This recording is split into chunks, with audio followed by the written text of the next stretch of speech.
Hi అండి అందరికీ. నిన్న ఆలు సమోసా అని షార్ట్ వీడియో అయితే పెట్టాను కదా, దానికైతే కంటిన్యూషన్ పార్ట్ అండి అది.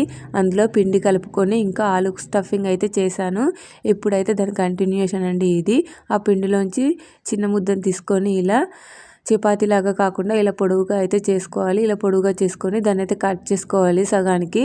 ఆ కట్ చేసుకున్న దాంట్లో ఒక సగం ముక్కనైతే తీసుకొని ఒక సైడ్ అయితే వాటర్ ఇలా పెట్టుకోవాలి. వాటర్ పెట్టుకొని దాన్ని ఇంకో సైడ్ నుంచి అయితే ఇలా కోన్ షేప్ లాగా అయితే మలుచుకోవాలి. తర్వాత ఇంకో సైడ్ నుంచి దాన్ని క్లోజ్ చేయాలి. అప్పుడైతే కోన్ అయితే అవుతుంది. చూడండి, ఇదైతే చాలా సింపుల్ ప్రాసెస్ అండి. సమోసా చేయరాని వాళ్ళు కూడా ఈజీగా చేయొచ్చు ఇలా. తర్వాత దాంట్లో మనం ముందుగా రెడీ చేసుకున్న ఆలు స్టఫింగ్ అయితే ఇందులో పెట్టేసుకొని దాన్ని అయితే క్లోజ్ చేసేసుకోవడమే.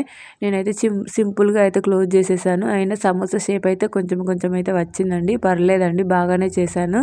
అలాగే మిగిలినవన్నీ కూడా చేసేసాను. అసలు ఇవైతే చేయాలనుకోలేదండి. అప్పుడైతే సమోసాలు చేసేటప్పుడైతే పవర్ అయితే కట్ అయింది. మాకైతే 2 చిన్న పిల్లలు ఉన్నారని చెప్పాను. షార్ట్ వీడియోస్ ఎవరికైనా చూస్తే తెలుస్తుంది.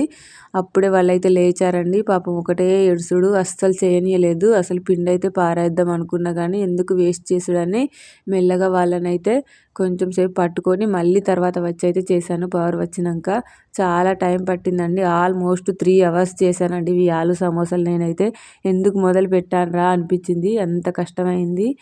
అంతే అండి, త్వరగా అయితే ఫ్రై చేసేసాను. మళ్ళీ పవర్ గిట్ల పోతుందేమోనని. సమోసా టేస్ట్ అయితే చాలా బాగుందండి. సింపుల్గా చేశాను కదా, స్పైసెస్ ఏమీ యాడ్ చేయకుండా. మా పిల్లలు అయితే చాలా ఇష్టంగా తిన్నారు. వీడియో నచ్చితే లైక్ చేసుకొని సబ్స్క్రైబ్ చేసుకోండి. థ్యాంక్ యూ అండి. Thank you for watching.